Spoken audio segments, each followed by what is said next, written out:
अब मैं यहाँ राजीव रंजन, मैं आपके पास आ रही हूँ। केसीआर ने भी ऐसी ही एक कवायद पहले की थी ना पिछले लोकसभा चुनाव में, और जिस तरह से जो बिखराव हमें दिख रहा है, और जो संजीव बता रहे थे राजीव कि कांग्रेस वर्सेस अभी ममता ये लड़ाई होती नजर आ रही है, केसीआर वर्सेस कांग्रेस ये लड़ाई पहले से ही थी, आप वर्सेस कांग्रेस ये भी कुछ कुछ ऐसे ही संकेत दिख रहे हैं जो ऑफर्स तमाम पार्टियों की तरफ से दिए जा रहे हैं। क्या ये बिखराव बढ़ता नजर आ रहा है 23 जून की बैठक से पहले? क्या नीतीश को एक बड़ा झटका लग सकता है? क्या आपको नजर आ रहा है? देखिए, केसीआर इतना बड़ा मुद्दा नहीं है क्योंकि तेलंगाना 17 सीटों वाला राज्य है और पिछली बार 9 सीटें केसीआर ने जीती थी, टीआरएस ने 2019 में। तो 17 सीटों वाले राज्य की राष्ट्रीय स्तर पर वो भूमिका नहीं है। लेकिन जहाँ तक बात बंगाल की आती है तो निश्चित तौर पर लोकसभा चुनाव की दृष्टि से बंगाल, उत्तर प्रदेश बहुत महत्वपूर्ण राज्य हैं जहाँ पर विपक्षी एकता के लिए सोचने वाली बात है कि वहाँ रास्ता क्या निकलेगा। अगर आप पंजाब को भी ले लें तो पंजाब में 13 सीटें हैं और पिछली बार मुझे लगता है कि 8 सीटें कांग्रेस पार्टी ने जीती थी। अगर आम आदमी पार्टी ये सोचे कि पंजाब को कांग्रेस पार्टी छोड़ देगी और जबकि लोकसभा में उसकी 8 सीटें हैं और उस बार आम आदमी पार्टी की एक सीट जीते थे भगवंत मान, वो भी छोड़ दिए थे, तो लोकसभा में 0, अभी बाई इलेक्शन में 1 सीट है।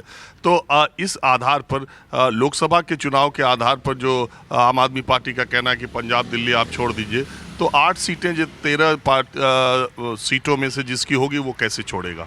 तो ये पंजाब और तेलंगाना 30 सीटों वाले राज्यों का विपक्षी एकता को लेकर बहुत महत्वपूर्ण बात नहीं है। महत्वपूर्ण बात है टीएमसी का, और महत्वपूर्ण बात है अखिलेश यादव, कांग्रेस, यूपी में बीएसपी, इनके रिश्ते कैसे रहेंगे। क्योंकि यूपी में आज की तारीख में विधानसभा चुनाव की दृष्टि से भी और लोकसभा चुनाव की दृष्टि से भी मेरा ऐसा मानना है कि भारतीय जनता पार्टी गुजरात के बाद सबसे ज़्यादा मजबूत स्थिति में उत्तर प्रदेश में है। जहाँ तक पिछले 2019 से नुकसान कहाँ कहाँ हो सकता है एक अंदाजे के तौर पर और वर्तमान परिस्थितियों में, उसमें महाराष्ट्र, बंगाल और कर्नाटक ये 3 महत्वपूर्ण राज्य हैं जहां भारतीय जनता पार्टी को नुकसान हो सकता है, और नुकसान अच्छा खासा भी हो सकता है, कम भी हो सकता है। उस समय चुनाव की क्या परिस्थितियां होंगी, गठबंधन के क्या दल बनेंगे। अगर आप पश्चिम बंगाल के चुनाव को मैं एक किस्सा आपको बताऊं कि पश्चिम बंगाल में एक पार्टी सत्ता में होती है, वो पिछले 40 साल का रिकॉर्ड है, मैं कई चुनावों से जा रहा हूँ। एक पार्टी सत्ता में होती है और वो ज़मीन से लेकर के कोलकाता तक बहुत ताकतवर हो जाती है, और बाकी पार्टियां सब विरोध में रहती हैं, विपक्ष में रहती हैं।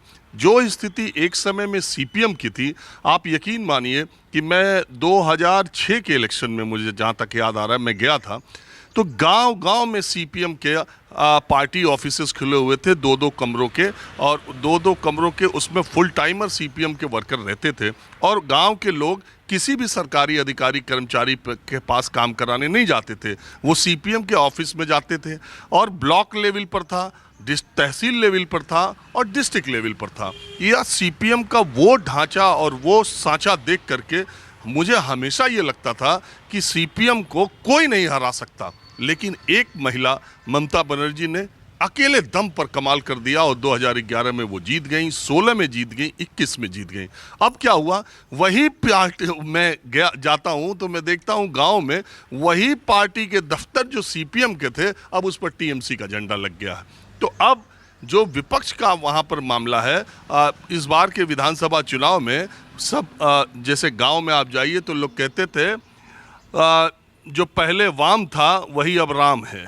मतलब ये कि पहले जो कम्युनिस्ट थे अब वो बीजेपी के साथ गए हैं। मतलब बीजेपी वहाँ की महत्वपूर्ण प्रतिद्वंदी पार्टी हो गई है विपक्षी।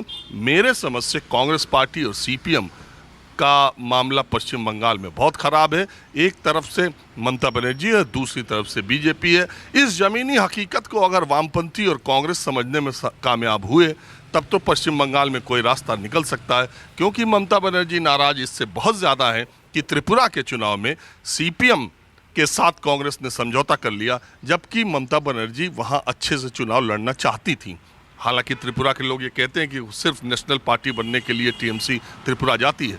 वहाँ बंगालियों की बहुत अच्छी खासी तादाद है और हमेशा से त्रिपुरा की राजनीति पश्चिम बंगाल से प्रभावित होती रही है। आप देखिए, त्रिपुरा के बाद पश्चिम बंगाल के बाद सबसे ज़्यादा लगातार सबसे ज़्यादा शासन करने वाला राज्य वामपंथियों का त्रिपुरा ही है।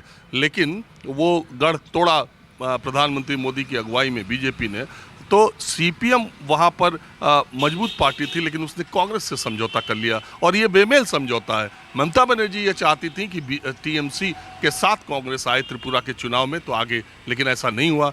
ममता बनर्जी का ये पक्ष हमेशा रहता है कि जिस सीपीएम से कांग्रेस केरला में लड़ रही है उससे त्रिपुरा और पश्चिम बंगाल से हमारे खिलाफ गठबंधन कर लेती है। ये उनका पक्ष है और उनकी दृष्टि से ये पक्ष सही भी माना जाएगा, क्योंकि ममता बनर्जी शुरू से वामपंथियों के खिलाफ लड़ाई लड़ती रही हैं और इसी वजह से उन्होंने कांग्रेस पार्टी छोड़ी और टीएमसी पार्टी बनाई है।